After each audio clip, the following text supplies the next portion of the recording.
nothing left for me to hate, so I can lay me down, my brothers, on the ground. I bled today until Coyote comes to raise me up and carries me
Whoa, that finished a bit early there. I didn't get the end of the dramatic end to the welcome music there. So hello and welcome to the Scottish Rugby Podcast in association with the Scottish Rugby Blog. I'm Craig Manson. I hope you're all doing all right.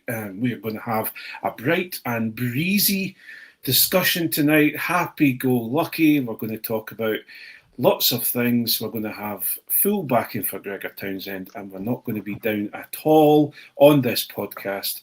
Sorry, I've been drinking too many of my fridge cigarettes, Alan. Joining... If you can smell toast, Craig, give me a shout at the phone. Okay, 999. There's lots of people going, if we tuned into the wrong podcast, Craig seems cheery. And it's amazing because I was grumpy as hell today at work. So anyway... joining us tonight is a person who was really mad that the Proclaimers haven't been booked for the halftime Calcutta Cup show because they were going to sing in just broad Scots. Alan McDonald, how are you doing tonight, Alan? I'm very well, Craig, thank you. Sunshine in Leith would be better than what we saw at the weekend. Yes, well, I was trying to go for that whole Bad Bunny thing and everyone being upset about and only singing in Spanish, but I think I maybe just went too high there. I don't know. And then someone who's absolutely disappointingly definitely not in the Epstein files. Leslie, how are you doing tonight? I'm very well, thanks, Greg. Good. Another joyous weekend of rugby, Leslie? Yes, that's exactly it, Craig. Another wonderful weekend of rugby. Yeah. To look forward to. Certainly not one that passed, anyway. Yes. Well, we may as well, I suppose, we're just going to dive in. And tonight, we're just going to do, because it's the Calcutta Cup coming up, we're just going to do about 45 minutes to an hour of, and we'll review the game. But firstly, we'll discuss, we'll review the game so we can then talk about Gregor Townsend team picks for this weekend coming up. So we just start off with the Calcutta, with the game against Italy. Now, it's a really pleasant place to go, is Rome. I've been over there once, played a bit of rugby on the muddiest field I've ever played in my entire life that had a manhole cover in the middle of it, which was really good for the knees. And I had a lovely time in Rome. And everyone keeps coming back and saying, oh, we're in Rome this weekend and we had an absolutely terrible time. I don't understand it. I really don't. It was raining. We're used to that. There's no major issues. Scotland were absolutely guff. We're used to that as well. Alan, Italy 18, Scotland 15. What do we do with this? How do we process this? I'm not angry, Scotland. I'm disappointed. Oh, well, we've got... Oh, my goodness. Here we go. No, look, the problem is it's the same thing, isn't it? Except it's even worse because there was no line breaks. You know, no scrum, no line out, no platform, nothing, and kicking to compete rather than kicking the leather off it and making them run at us, because that's what the conditions dictated. And I think the problem with the conditions was that Gregor picked an entire 15 who apparently lied when they were 17. So it's always raining on them. Here we go. So let's get respect for cricket. So maybe we should, but if we don't, we should definitely get one. If I was so proud of that today. If I'd known there was going to be Travis lyrics plopped in the middle of all these different discussions tonight, I would have done a bit of research. But anyway, yes. A disappointing result, Leslie. We're not particularly happy with it. There's a huge amount of outcry on social media, etc. Are we really? What's the word? Are we surprised, Leslie? As Taylor Swift once said, I've seen this film before. I didn't like the ending. It's just same old, isn't it? Every year there's got to be a capitulation to one team. Usually it's Ireland, but we've gone for Italy this year just for a little change. It's just so poor. It feels like the team was not set up for the weather conditions. That looked like a very attacking-based team, and I don't think the weather really called for that. For me, anyway. Yeah. I have to say, I think you're correct. I think you're bang on, especially with a 5-3 team, especially with the players that were there. Alan, are we really going to accept that Gregor Townsend is going to, or we as Scotland fans, are Gregor Townsend going to blame the weather for this one, Alan? Well, unless only it was only raining in one team, then no. It's about tactics, it's about execution. And look, we're cross at Townsend and we don't want to be cross at the players. The players have to bear some responsibility. I think that it's a difficult thing to say. I really like our players. Lots of good things about them, but there was the opportunity, there was the potential to change the game plan at the on the field. There was the potential to change it at half time, but we didn't really have the players to do that. What if we put Stafford on the bench? You know what I mean? And had him, named him at 21 so that he'd do that thing that Glasgow do where they're like, maybe he's a back row, maybe he's a back, sort of thing. And actually, someone with Stafford's massive boot and grit would have made quite a difference coming on, I think. Well, it's an odd one because we're looking at the team makeup, and we'll maybe obviously talk about Gregor's decisions for the Calcutta Cup coming up. But Leslie, the Glasgow experiment has not worked, or has it not worked? Has it just been curtailed? It's Glasgow players, but it's not Glasgow coaching. It's what makes Glasgow tick, the very good Glasgow coaches. And when they go to Scotland camp, you have a very different set of coaches. And Gregor Townsend is not Franco, let's be honest.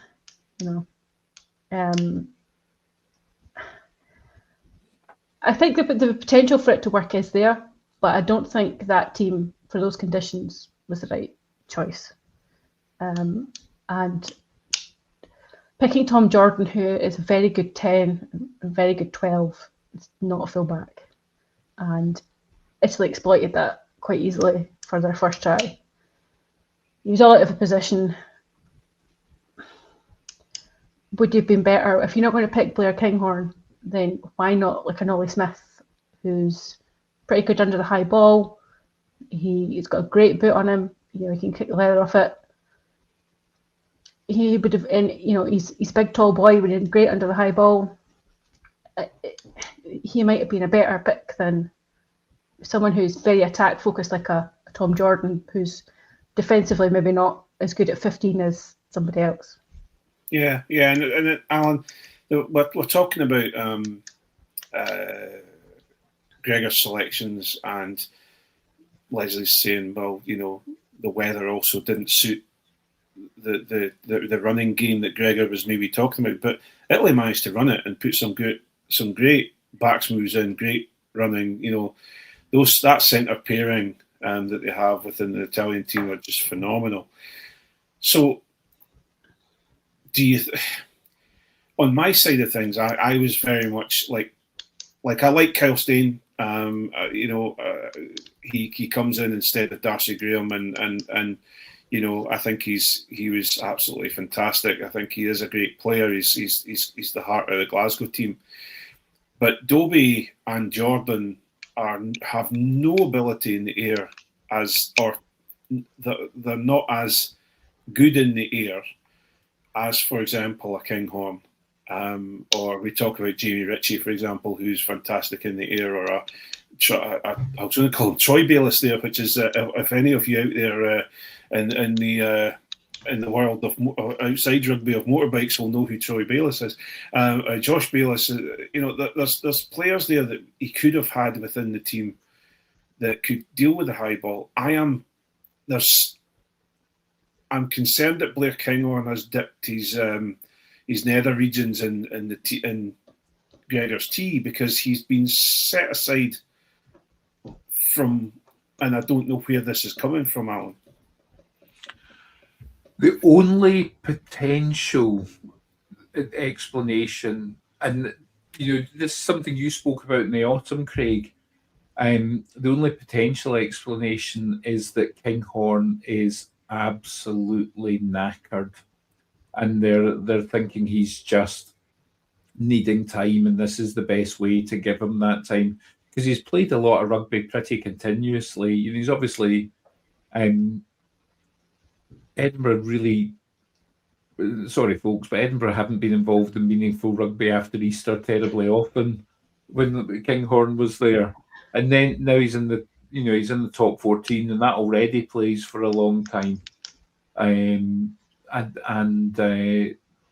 then you've got the Lions tour, you've got international commitments. He's in European Cup finals, so maybe it's just that the boy is exhausted, and they're keeping him. They've not sent him back to the team because he probably won't get a rest if they do that. Whereas if they keep him, it's one way to make sure that they don't. It's one way to make sure that he gets some rest and is potentially there for later in the Six Nations, which is all for naught if the Six Nations is gone. Well, if you look at his Instagram, he has traded. He's traded snowy, wet Edinburgh for a slightly more sunny Toulouse this weekend. So he has gone home or back to France. So he's obviously not going to be the 24th man. He's definitely going to be in France. I understand where you come from, Alan, and we talked about it, and I did say, I think he's knackered. He's absolutely tired. But the autumn was when you rested him, or you should have rested him. You don't rest him for the Six Nations. And you also need to look at a certain French team that look absolutely indestructible at the moment, a certain Thomas Ramos, who plays in the same team, who plays same games as Kinghorn, and he's managing to play at a certain level. I think leaving Blair Kinghorn out, even off the bench, I think is a massive mistake, and I think it's one of the biggest mistakes he's made, because I understand that you've got to drink the Kool-Aid of Glasgow and say, right, well, all of you fans out there are asking me to play Glasgow players and just play a Glasgow team because Edinburgh crap and we shouldn't be playing.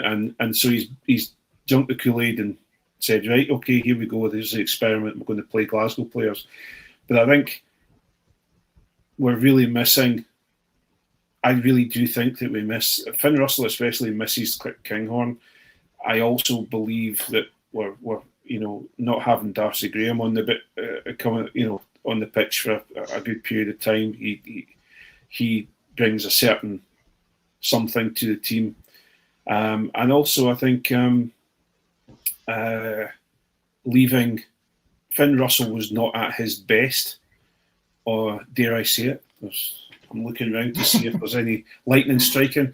But for me, I think leaving Finn Russell on the pitch when he was not performing, you've got Hastings there, who is there just to, he's obviously not there for anything else because he wasn't used at all.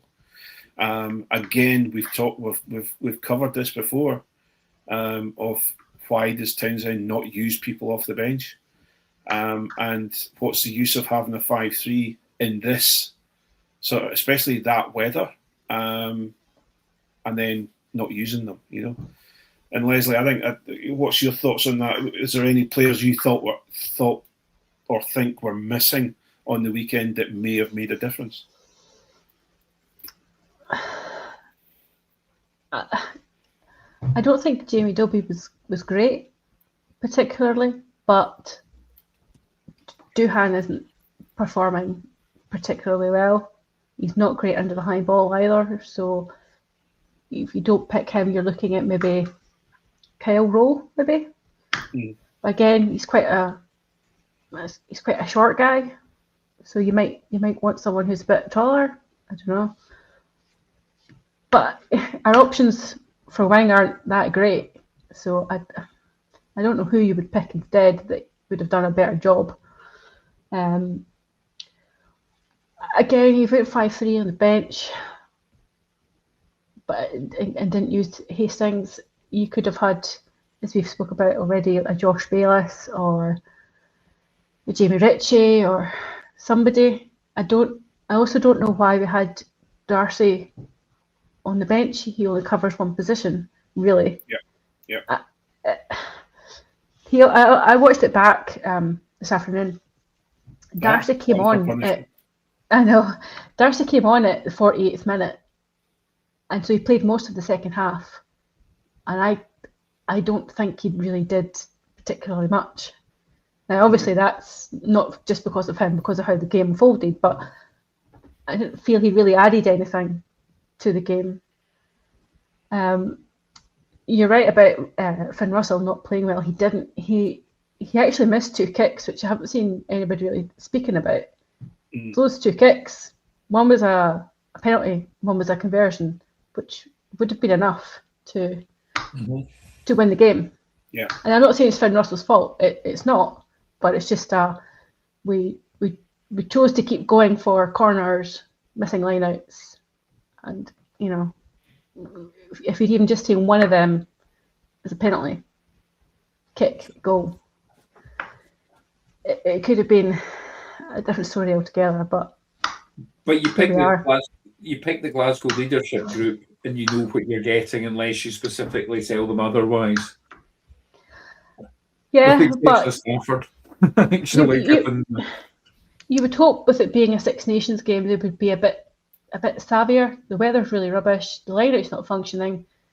It's repeatedly not functioning. There was one point in the game where we'd won 5 and lost 5 lineouts.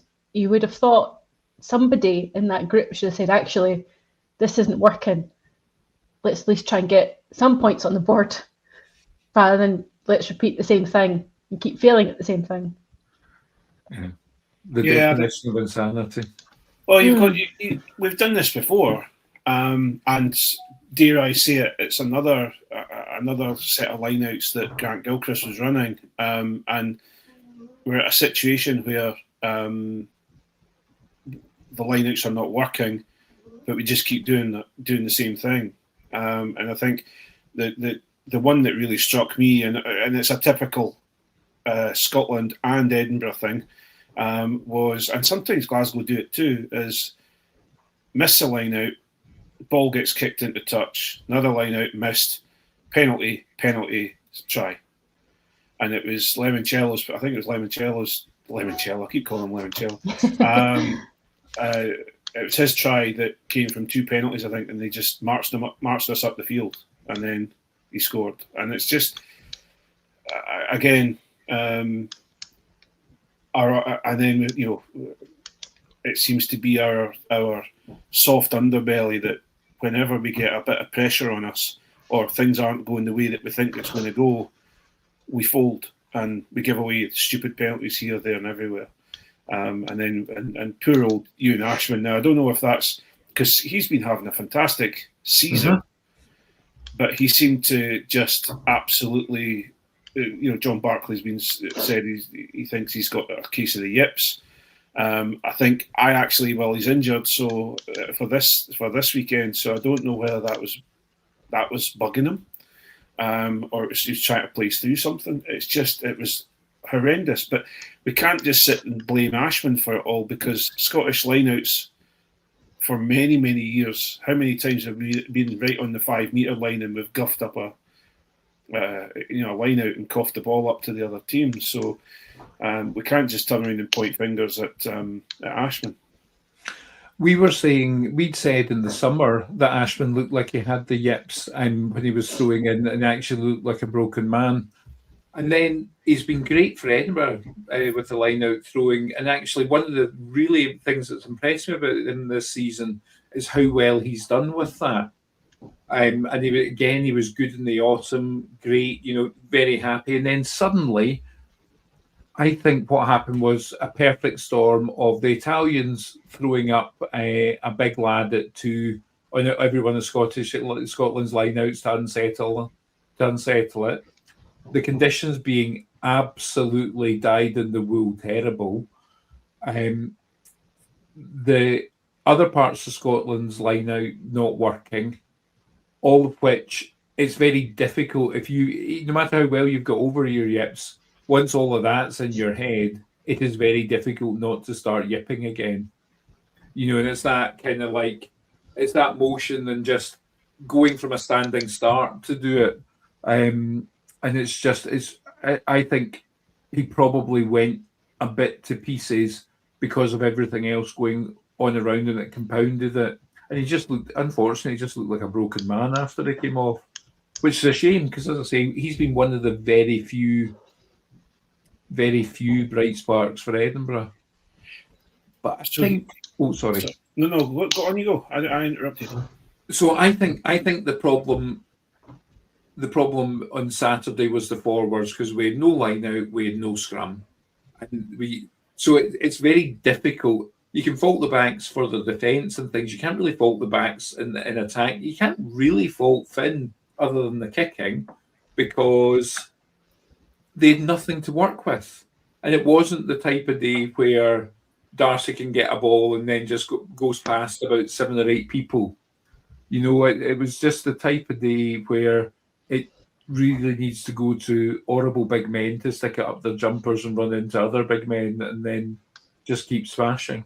And it says a lot about the Scotland team and about the Scotland forwards especially, that we have to look to an old Australian to get a bit of oomph about us, because Dempsey was angry. You could see it. He was, and this whole thing. And Leslie, you mentioned it just a minute ago. There's too many players coming off the field looking broken men, in my opinion. You've got Doohan got taken off the field against. I think it was the. Was it the Leinster game? I think it was the Leinster. It was either the Leinster game, but I'm sure it was a Scotland game. It was the last one he played. I think it was Tonga or something like that. And he got on for like 40 or 50 minutes, and then they took him off, and he looked absolutely broken coming off the field. We've now got Ashman coming off the field. What is going on in camp? And this also worries me, because everyone's talking. Sione Tuipulotu came out and absolutely raved about how they were prepared for the Six Nations and how they've listened to the fans and they've listened to everybody else and they've prepared incredibly for this. And then to put on, because honestly, Italy, we talk about the weather, we talk about this, that, and the other. Italy were absolutely on it, and they obviously targeted the Scotland game to get a win out of it.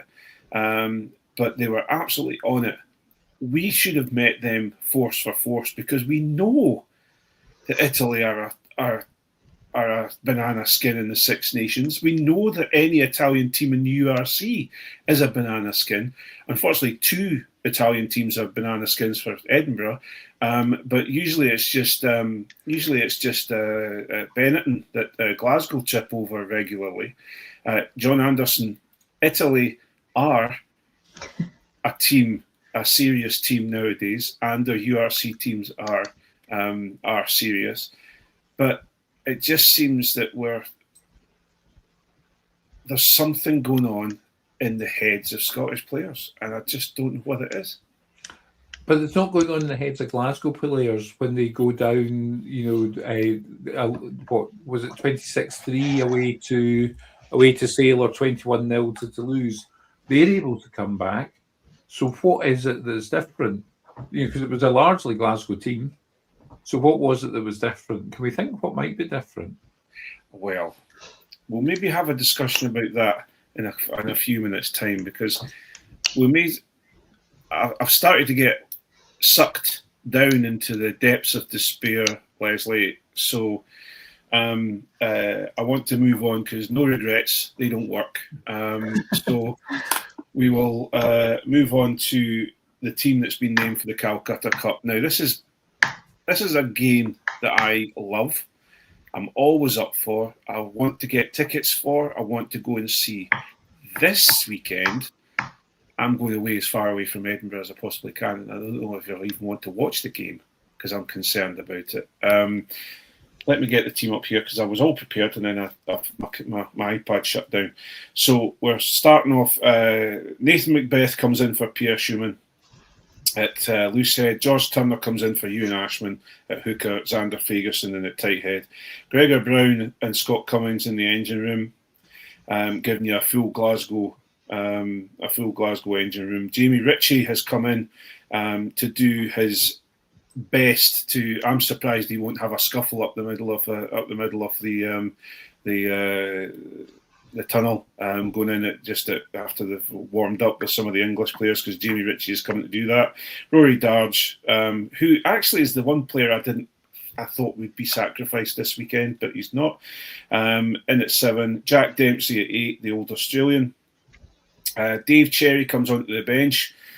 Pierre Schumann is on the bench as well. Elliot Miller-Mills again comes onto the bench. Max Williamson, Matt Fagerson completes the forwards. Again, it's a 5-3 bench, so you've got George Horn, Adam Hastings, and Darcy Graham. Hold on a minute.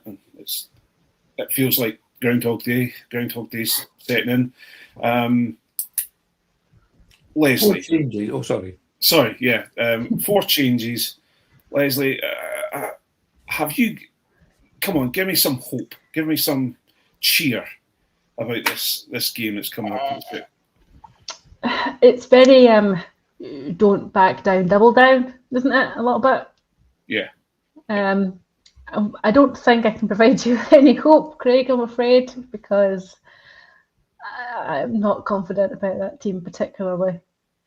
We've picked our starting hooker is a guy who cannot get past the bench spot on a very poor Quins side. Yeah. Who is, with the greatest of respects, not in the best of shape at the moment. And we've picked him as our starting hooker in the Calcutta Cup, when we've got Gregor Hiddleston right there, and we're like, he's not the guy. We've got all these Glasgow guys, but let's not use the Glasgow hooker who's used to working with these guys. We've got the guy who sits on the bench sometimes for Quins.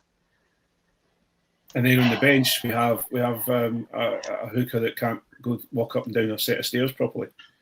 Who's playing in the Pro D2, which is great, but who knows how good he's playing, because unless you're watching the YouTube channel, no one's seen them. I don't have an issue with Dave Cherry. Dave Cherry's a very good hooker. At least he can kind of throw, which is half the battle. But I have an issue with Turner being picked. I would rather Cherry started and you put Harry Morris, Gregor Hiddleston, somebody else on the bench. But no Johnny Matthews. Not Johnny Matthews. Not Johnny Matthews, no. Well, there's no footballs about, Alan. It's not like Scotland are struggling for hookers, you know. It's like we're not. It's actually one position where we've got a little bit of depth, but we're relying on a guy who went to Japan, has come back, has not found his form at all, and that's the guy we've picked. And I know Gregor's obviously very loyal to players, but we saw the kind of stupid stuff he does last week. You know, he came on the park at 48 minutes and was off at 54 because he cannot tackle. Mm. And he makes stupid, and you know, you can't fault the commitment, but you cannot be throwing your body into players like that. You know, He's very much. He's the Harry Patterson of the forwards. He does tend to think of himself when he starts playing rugby and throws himself into situations that we all kind of cringe a little bit. But Alan, we're looking at a forward pack. Surely you would pick a 6-2 bench because you're going up against some of the bigger, more skilled forwards in the Northern Hemisphere with England, and also you've got an English team that are, you know, is it what they're saying, 12 in a row or whatever, how many games they've won in a row. So you're wanting a big old team, or at least a team that can be replaced very, very quickly, because they're going to empty the tank in 40 minutes or 45 minutes. But we seem to have gone this 5-3 again. Yeah. I don't know. I mean, because we were all saying, 6-2, 5-3 is Scotland, 6-2, and now we've changed our minds after the weekend. I mean, and in Turner's defence, I mean, he hit that player like Dave Cherry hitting a hotel landing. But I think he's... One of the interesting things is, I think what they've done with the bench, because I was debating this about whether George Horne should be starting or not, but actually Horne was the only player that came on that actually changed the energy of the team. Yeah. And no, that's not fair. That's not fair. Gregor Brown and Max Williamson also did a bit of that as well.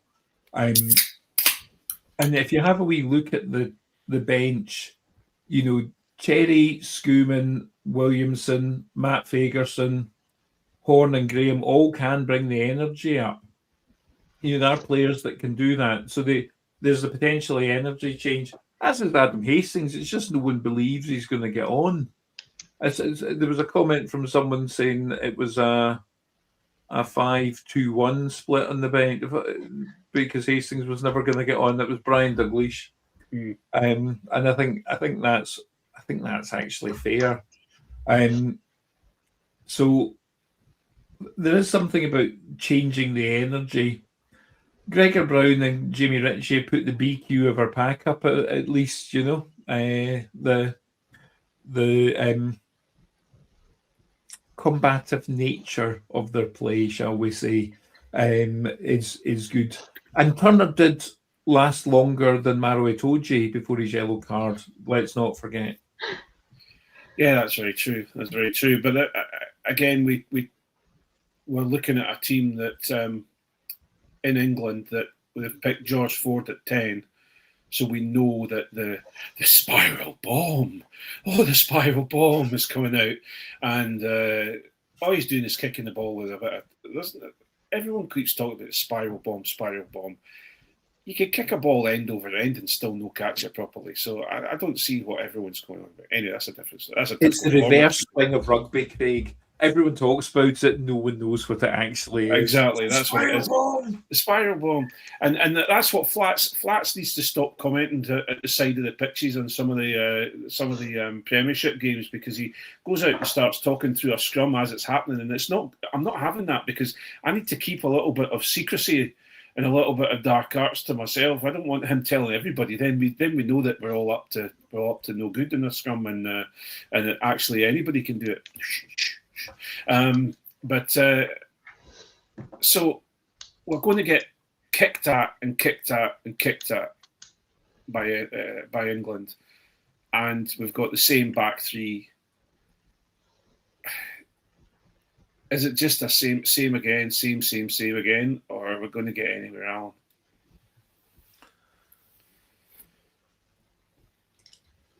I don't know. Hopefully, we're not going to be that minced twice. Hopefully.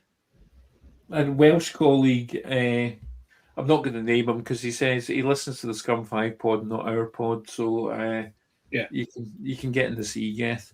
But he was saying that actually that was quite common for Gatland. If there hadn't been a performance, he would quite often pick largely the same team again, as if to say, right, this is your chance, but it's your last one kind of thing.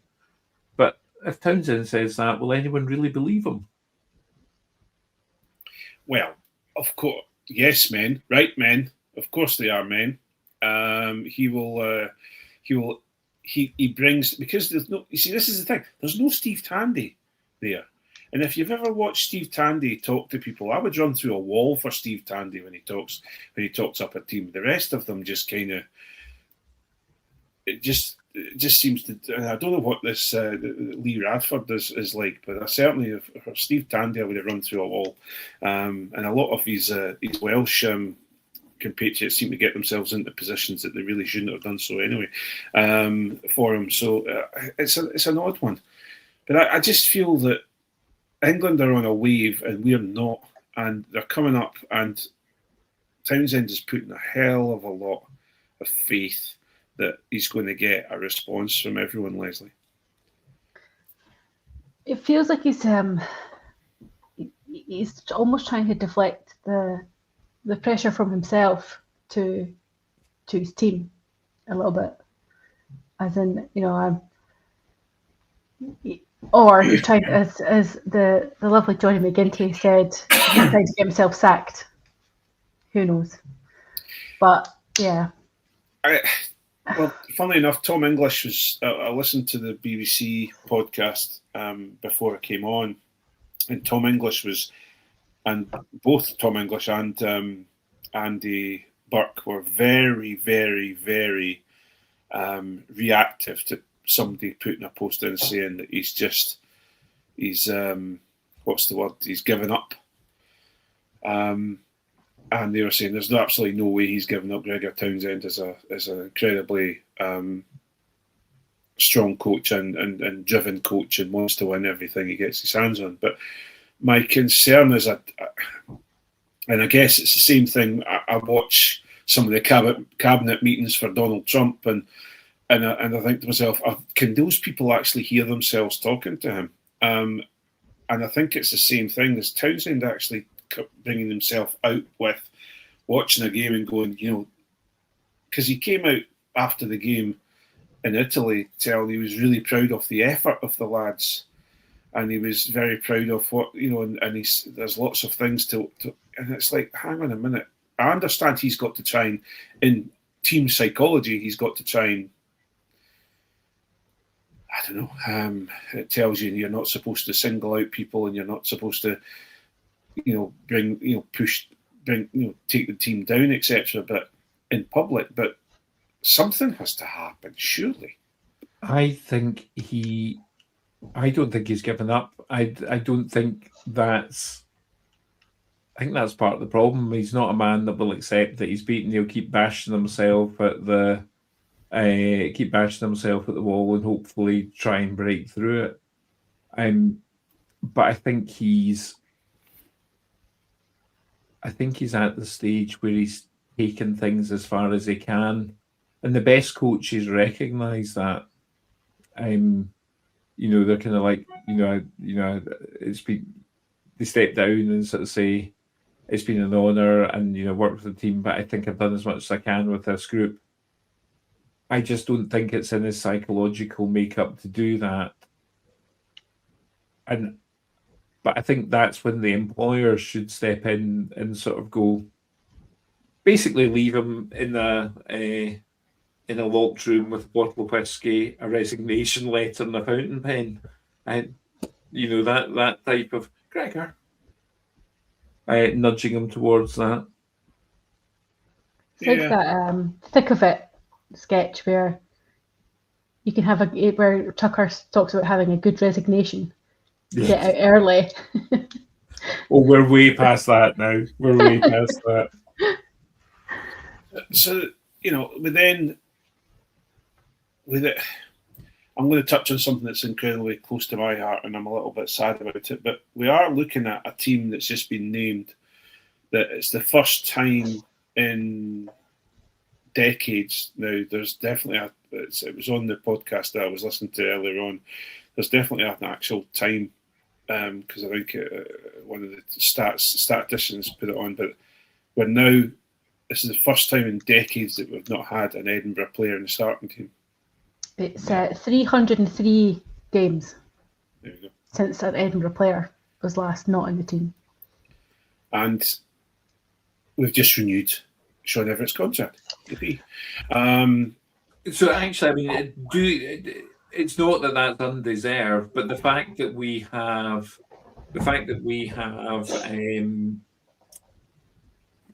extended Everett's contract absolutely beggars belief.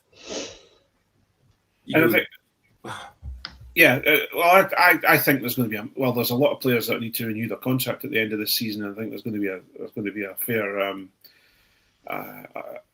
fair shift in players from Edinburgh. I can guarantee that, because if I was Darcy or Duhan or Pierre Schumann or all these players that are playing for Scotland, and you're now at a stage where you might get picked, you might be on the bench for Scotland. You're not getting to start because of what's happening in Edinburgh.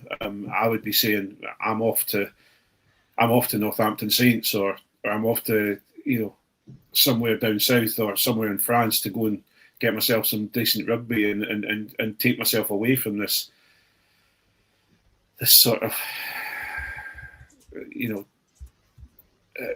vacuum, or this black hole of hope that is Edinburgh at this moment in time. So it must be difficult for the players, but it's a sad state of affairs that we're at there. So, but this is the reason I mentioned it is that the SRU and Nucifora have given Everett another 2 years, because I don't know. Is it because he was cheap? I have no idea. But they're doing the same with Townsend. They're accepting mediocrity. Without they could have paid him off after the last World Cup and said thanks very much, but we're getting nowhere. On you go, and they've extended his contract till the next World Cup. And now we're at this stupid state of affairs where we're back to exactly where we are. So I don't know, Leslie. It's that I'm trying to be positive, but I'm getting nowhere.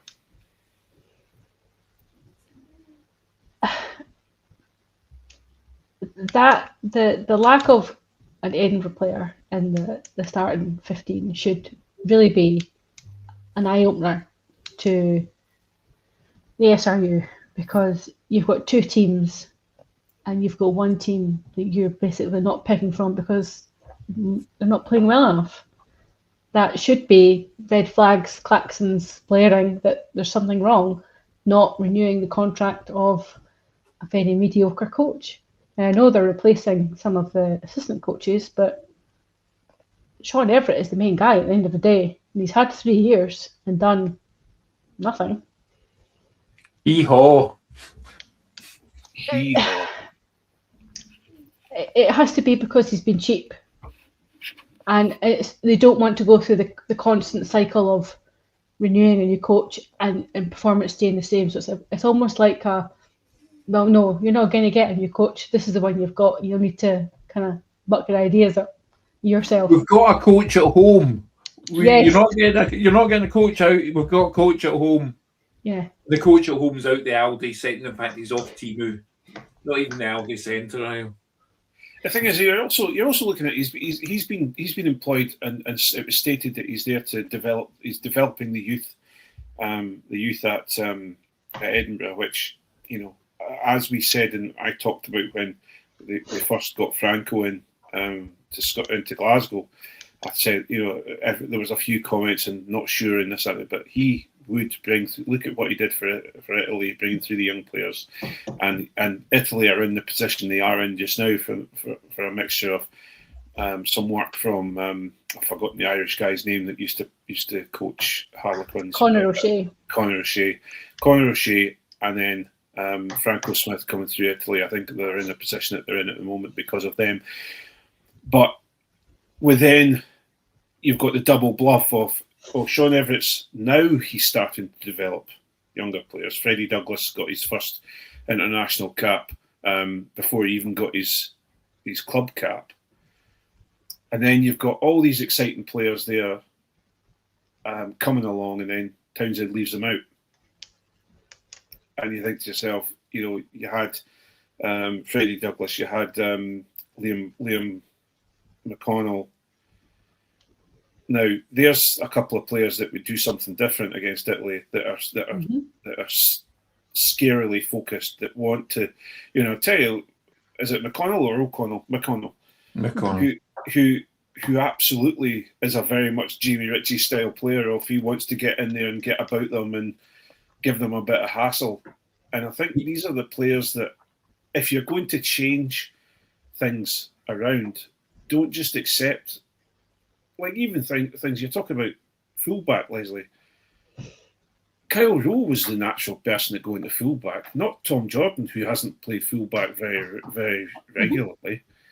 Because Kyle Rowe, I can tell you, Kyle Rowe will handle a high ball far better than Tom Jordan. Mm-hmm. So I think we're going around in circles here. But Lucy Jordan would be better than Tom Jordan. And she's riding through Paris in the springtime. Right, okay. I don't know who Lucy Jordan is, so that was a bit... It was a bit involved. Was it a bit involved? Okay. Well, that was almost as bad as my Troy Bayliss thing. But anyway, that's a different story. We'll move on. Have you got the button ready, Alan? Because we may as well...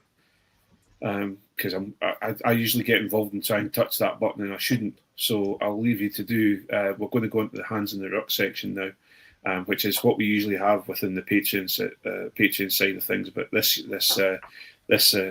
podcast, we're open to public all the way through. So we will go for Hands in the Ruck right now. Hands in the ruck, who has got their hands in the ruck? Hands in the ruck, hands in the ruck, who has got their hands in the ruck? So this is the section where we air what's been boiling our... Okay, I bet I'm not... Can I say boiling our piss? Can I say ripping our knitting? I think you could probably get away with it, and I'm not bleeping it, so we'll just mark this one as explicit. When you ask for it, it's the same thing. You're asked for a Diet Coke, and they bring you a quart of full-fat Coke. It's that whole sort of hatred that you get really upset with people. So this is our section where we air what's been bugging us this week in rugby. Who wants to go first? Am I going to just go with Alan or Leslie? Who's going to go first? Anyone got their hand up? No. Okay, Leslie, what's your hands in the ruck?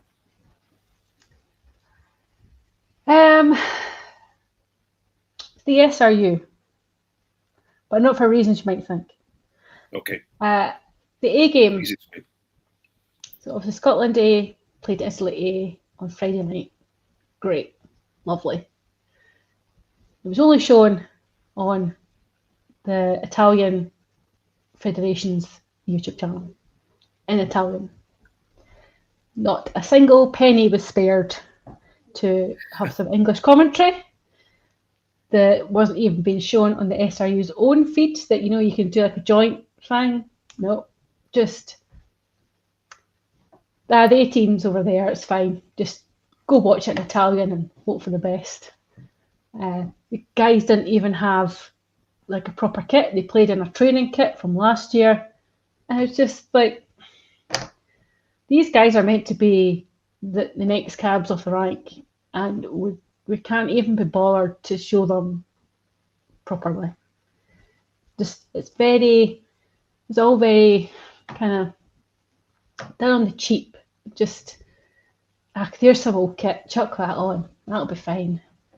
It's an Italian ref, it's fine. Don't worry about it. Just this is the window for these guys to kind of show a bit of, an opportunity, but it's fine. Just so frustrating that they're not getting a bit of, the production values on the under-20s game on the BBC was, night and day compared to what the pure A team got. You could have spent, you're not telling me that you didn't go to Italy with lots of kit, lots of shirts, even if it was the pink one, It just felt like it was really poor. Just couldn't be bothered. Like, why play this game if you're not bothered about it? It's just a waste of everybody's time. Yeah, Brian Dalglish has stolen my thunder because because he's just said, agree, the A team were treated just like the women's team used to be. Ooh. And Brian. It is. It's very much similar. That is exactly what we used to have to deal with Scotland women. And it just seems to be they've moved certain players down the ladder and certain other players up the ladder. It seems to be. I don't know about yourself, Alan, but I'm getting pretty. Even things like, for example, the toilets at Murrayfield, it just seems that the SRU, what are they spending all of this money on?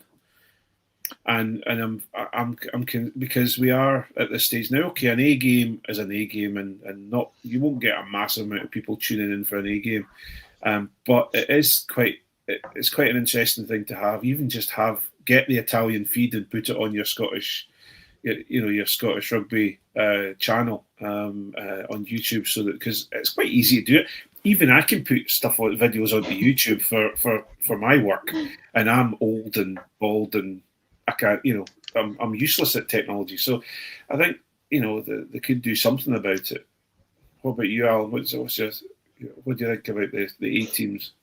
So the only thing about the A game is that it has made me appreciate neutral refereeing much more. Because that referee was a classic old school playing against Kilmarnock with their home referee for the thirds referee. Honestly, Will Hurd's face and just lip reading, because there was no English commentary, but by goodness, you could lip read what Will Hurd was saying when he got yellow carded. And he was apoplectic, and he was apoplectic and actually genuinely mystified at the same time. And it was one of the few things in rugby that, other than Ireland getting spanked by France, that made me smile this weekend. Absolutely. So, Alan, your hands in the ruck. So, I think we're going to leave aside the obvious because the rest of the pod has largely been our hands in the ruck. There's been nothing but hands in the ruck this weekend. But one of the things I'd noted, because I'm annoyed at Scotland because I'd noted stuff down, because anytime someone throws to me, I can never think of anything. So I'd noted stuff down. Of course, as the game went on, I was like, well, all of this is useless. But I think the rugby fans, the ridiculous crying onanism over the in the game ads for ITV. Do I like it? Of course I don't. Do I think there's a realistic free-to-air alternative? Also, no. Sometimes you have to have your vegetables before you're allowed to have pudding. And I think you just need to shut up and take your medicine with this. I think, look, there's a ton of time in rugby where people are standing around cleaning mud off their boots. Because I know that, because that's when I used to look at the crowd when I was doing stewarding at Murrayfield. So, nothing happening in the field. I can watch the crowd now. Aren't you supposed to watch the crowd all the time when you're a steward at Murrayfield? Yeah. I wasn't very good at it, Craig. I was just watching the crowd on the way to the pitch. Unfortunately, put me in front of the control booth, so I got a little bit of trouble. But hey ho. Anyway. But you know, I was a student. It was £40 cash in hand on a Saturday, so Nice. can't complain too much. But yeah, it's just, I think we just need to accept that the days of rugby being on the BBC and the BBC being able to bid for it are behind us. You know, I think ITV are coming up with a way to afford it. I don't like it. It's not great. But if we want it to be free to air, then we just have to take our medicine. Yeah, the only bit I was disappointed in with it, because adverts are now a thing, and I have to say it was a rather, what's the word, technological marvel that they did it. You know, they did it the way they did it. I was quite impressed with how they did it. The bit I was disappointed was the fact that, hang on a minute, don't do it at the scrums. Whoa, whoa, whoa, whoa. You know, that's the bit that's the bit I'd live for. Give me a break. Do it well when George Ford kicks another spiral bomb. Oh, the spiral bomb! Then just put an advert on or something, because, like, you know, whatever. No, it's well, actually, while George Ford plays, just put the adverts on, because that's boring as hell anyway. No, I think just so you say, we are very, very quick to, whenever we find out that TNT Sports or Premier Sports have signed up for a Six Nations game or something like that, there's not another amount of money we have to pay to watch rugby. So if you're getting it for free, then you're going to have to take a few adverts now and then. Yeah, I think that's right. Can I give another Hands in the Ruck? Yes, because I've really got one this year, because I didn't think about Hands in the Ruck, because I was being positive this podcast. Why is every social media post that mentions Ellie Kildunn, right? Why is every picture of her a holiday snap of her in a bikini? Like, I know why, but aren't we past that? Surely we should be past that. Surely there's lots of stuff that, I mean, obviously she's someone that looks incredible in a bikini, but really she also looks incredible on a rugby pitch, and that's what we should be focusing on. Well, you know that there's an algorithm that tunes your Facebook posts to what you usually look at, Alan. So it's tuned it to rugby, Craig. I have genuinely never Googled Ellie Kildunn bikini, because I respect her and all women too much. Oh, I'm sorry. I threw you in the bus with that one, because I know you're not that sort of person. So I apologise, because this is a live to everyone podcast, and I threw you under the bus with that one. I apologise. That's not who Alan is. I was only having a wee joke. But anyway, but yeah, well, but again, this is this whole thing of you look at Ilona Maher and people like that who, you know, are out there, and they are, you know, and we talk about what's his name, what's the lad that gave up rugby and started being a model. It's one of the twins. Max Evans? Yes, he's going to be Nicole Scherzinger. Max? Is it Max or Tom? Tom Evans. Tom was the boy band one. Max is the 5G conspiracist one. Yes, yeah. So, you know, you're looking at all these players that are put out there, and they, you know, we expect these players to be absolutely, you know, oh, they talk about handsome and talk about beautiful and this, that, and the other. You know, they play a sport that they need to have a certain physique to play it. And you know, they talk about Finn Russell as well. Remember when Finn Russell was taking his shirt off at Paris, you know, at Racing and things like that? They started talking about his build and everything like that. Rugby still and should always be a game for everyone, that everybody feels. You know, I never enjoyed taking my shirt off, or in fact, I'll tell you the thing. My biggest problem was that shirts started getting smaller and tighter as my career went on. Now, okay, yes, fair enough. I was probably putting weight on. Thank you very much for anyone who's going to say that before they say anything. And we'll just, I'm just looking to see if there's any comments there from Brian Douglas. But it's, you know, the shirts got smaller, tighter, because obviously the tighter the shirt, you can't grab it and you're a little bit more slippery. I hope that's the reason, and it's not the fact that I've been eating too many burgers. But it was probably shaving pure and simple, Craig. Yeah, that is. How dare they shame us bigger boys? But as I say, we are still at this point of, if, especially in women's rugby, if they're pointed at and looked at and say, look at this, look at her face when she's running towards someone with a ball, or look at this, or look at the other. I still very, very much want rugby to be a place for everyone. And I hate it when we start getting footballish with rugby when it comes to, you must be beautiful to play high-end rugby. Because I don't want that. I want it to be a safe place for everyone to play. And it upsets me a little bit. And we've touched on a nerve there, and I'm going to get away from it very, very quickly. But I understand your point, Alan, and I do agree with it, So that's us come up to the hour. We will call it a quits, I think, tonight. But what I will do, because Rory Baldwin will rap me on the knuckles if I don't do this, we are part of the Sports Social Network. Please don't forget to give us a follow or a like on your favourite podcast app. If you have watched us tonight on YouTube, I made it all the way through. If you are watching us on YouTube, please hit the subscribe button and don't forget to give us a follow on social media.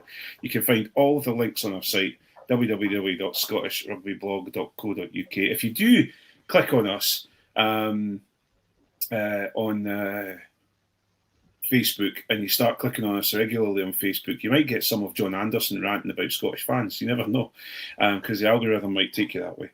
If you listen on Apple and like what we do, please leave us a review on Apple Podcasts. If you want more content and want to support what we do, you can subscribe to our Patreon from just £3 a month plus the VAT, and that gives you access to a super secret Facebook group and the second part, usually, of the podcast, as well as some exclusives, which we're trying to sort out, but we never get there, but we will try our best.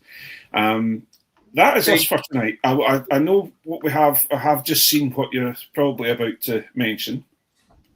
Pardon me. I would rather that we maybe have a little bit more of an in-depth discussion about Jade Conkle on another podcast when we can give it a bit more time, because Jade is hanging up our boots at the end of this season from rugby completely, and I'd like to give her a little bit more time on the podcast and just a bit of a chat at the end, because she has been a phenomenal player for Scotland and someone who has been part of my rugby journey, in that I met her when I first started my rugby journey, and she was quite a she was quite a encouraging is the wrong word. She gave us a lot of motivation moving forward for women's rugby. So she really has been an inspirational figure, hasn't she? She really has, and I'd like to talk a little bit more about her if we can. So let's note that down for next week, and we'll have a wee discussion about Jade Conkle at that point. And maybe if she's out with the shackles of the SRU and they're not talking to the Scottish Rugby podcast, maybe she will come on the Scotland's premier podcast about rugby and have a chat with us at some point. It would be great to have her on. But anyway, have you anything else to say, lady and gent? No, don't think so. No. We will call it a night. Thank you so much for joining us. Thank you to Leslie. Thank you to Alan for both joining me tonight on the Scottish Rugby podcast. It's great for you all to be tune in. Thank you again. And I've said thank you enough, so I'll call it. Thank you and see you later. Bye. Bye. Thank you and good night.